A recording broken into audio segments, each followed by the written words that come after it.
हाय अॼु असां सिखंदासीं त बायोस्टेटिक कैलकुलेशंस कीअं कजनि पाइथन में ऐं हुन लाइ असांखे लाइब्रेरी खपंदी साइंस पाइथन शॉर्ट में साइपाई। हाणे हिन ते तव्हां डॉक्यूमेंटेशन में का बि फंक्शन का बि टेस्ट सर्च करे था सघो ऐं कोई बि फंक्शन्स खे यादि न आहे रखंदो, सभु डॉक्यूमेंटेशन ई यूज़ कंदा आहिनि। अॼु असां जेको डेटा सेट डाउनलोड कयो आहे उहो आहे स्टॉक प्रिडिक्शन जो केकिल तां, ऐं हिन वेबसाइट ते ॿिया बि काफ़ी डेटा सेट्स आहिनि, तव्हां डाउनलोड करे था सघो, फ्रीली अवेलेबल आहिनि सभिनि लाइ। मां डेटाबेस जुपिटर नोटबुक में इंपोर्ट करे छॾियो आहे। हाणे लाइब्रेरीज़ में इंपोर्ट करे छॾियूं आहिनि। हाणे असांखे इंपोर्ट करणी आहे साइंस पाई, ऐं साइंस पाई जो असांखे मॉड्यूल खपे स्टेट्स। हिनखे नेम था ॾियूं STS, ठीकु आहे।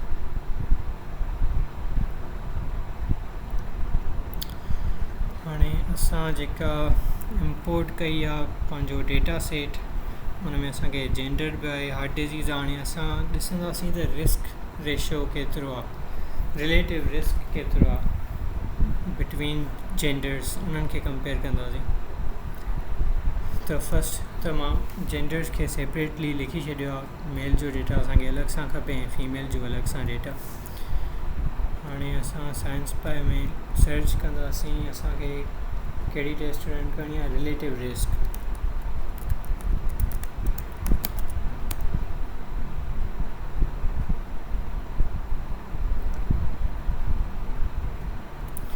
ठीकु आहे, असां कंदासीं use contingency relative risk taste.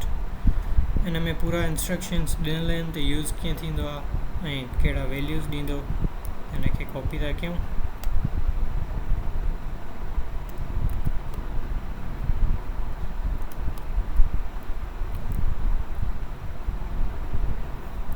STS जेका असां लाइब्रेरी खे नेम ॾिनो आहे।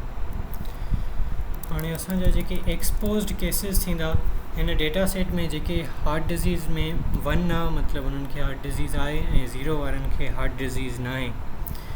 असांजो जेको आहे एक्सपोज्ड केसिस, त असां केसिस रखिया आहिनि। एक्सपोज्ड केसिस एक्सपोजर आहे हिन में मेल जेंडर, मतिलबु नॉर्मली बि इहो ई एज्यूम कयो वेंदो आहे, या नॉर्मली डेटा इहो थो शो करे त मेल्स में वधीक प्रिविलेंस हूंदी आहे। इन जे करे असां ईअं ई था रखूं हाली डेटा खे। वैसे पहिरियों हुन खां विजुअलाइज़ेशन करे पिया सघूं ॾिसण लाइ, पर हाणे कयूंसि था हिनखे। त मेल्स में असांखे हार्ट डिज़ीज़ चेक करणी आहे, इक्वल 1।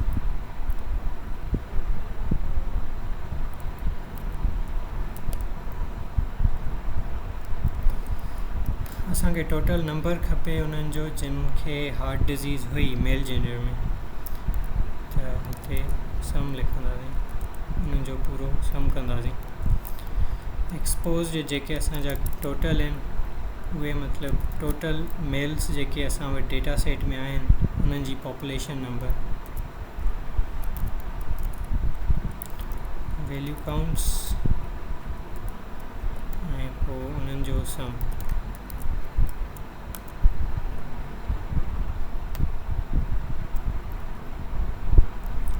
ऐं कंट्रोल केसिस में आहे असांजो फीमेल्स, केतिरनि फीमेल्स खे हार्ट डिज़ीज़ थी।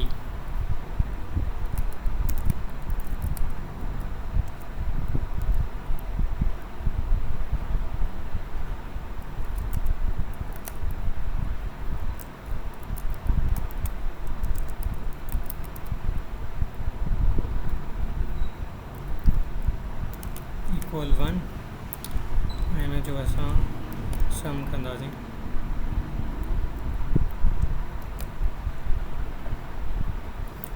टोटल कंट्रोल केसिस मतिलबु टोटल फीमेल्स डॉट सम।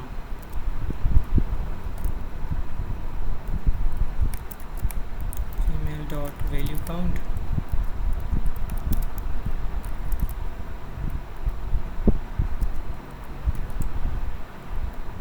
डॉट सम।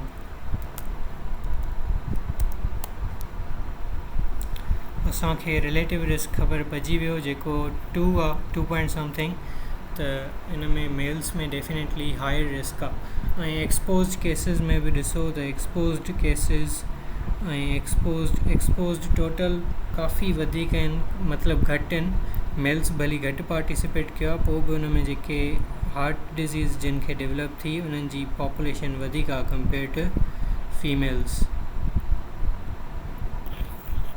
हे फीमेल्स जो जेको नंबर आहे जिन खे हार्ट डिज़ीज़ डेवलप थी ऐं हे आहे असांजो मेल्स जो नंबर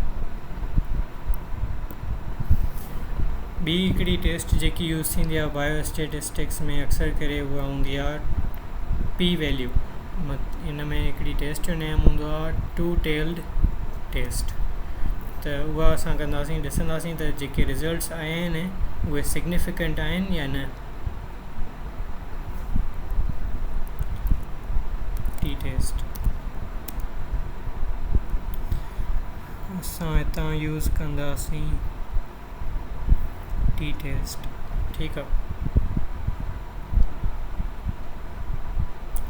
इन में बसि ॿिया पैरामीटर्स असांजा कमाया न आहिनि असांजा कमाया आहिनि ए एंड बी मतिलबु ग्रुप ए ऐं ग्रुप बी ॿिन्हिनि में सिग्निफिकेंट डिफरेंस आहे या न अगरि पी वैल्यू जेको आहे 0.05 खां घटि हूंदो आहे त पोइ असां नल हाइपोथेसिस खे रिजेक्ट करे था सघूं मतिलबु अनलाइकली आहे त बाई चांस इहे रिज़ल्ट्स आया हुजनि अगरि वधीक हूंदो त पोइ नल हाइपोथेसिस रहंदी ऐं पॉसिबल आहे त जेके रिज़ल्ट्स आया हुजनि असांजा उहे बाई चांस हुजनि ऐं एतिरा सिग्निफिकेंट न हुजनि स्टेटिस्टिकली त ॾिसूं था पी वैल्यू केतिरो थो बीहे हिन जो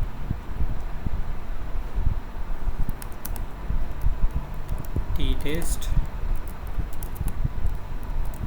इन में असांखे बसि 2 ग्रुप्स प्रोवाइड करणा आहिनि मेल ऐं फीमेल जिन में हार्ट डिज़ीज़ हुई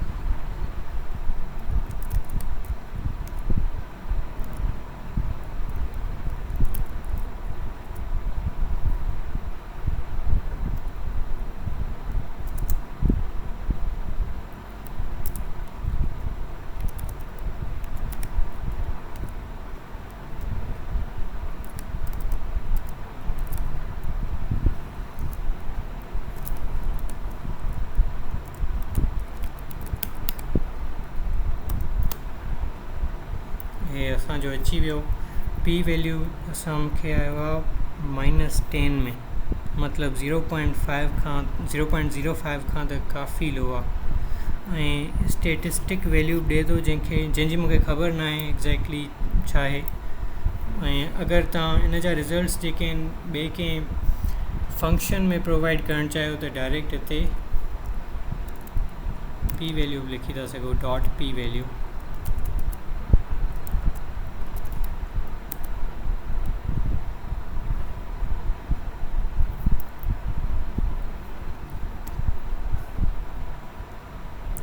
ठीकु आहे जेके बि तव्हांखे बायोस्टेटिस्टिक्स जा फंक्शन्स मिलंदा उहे मिलंदा साइपाई लाइब्रेरी में थैंक यू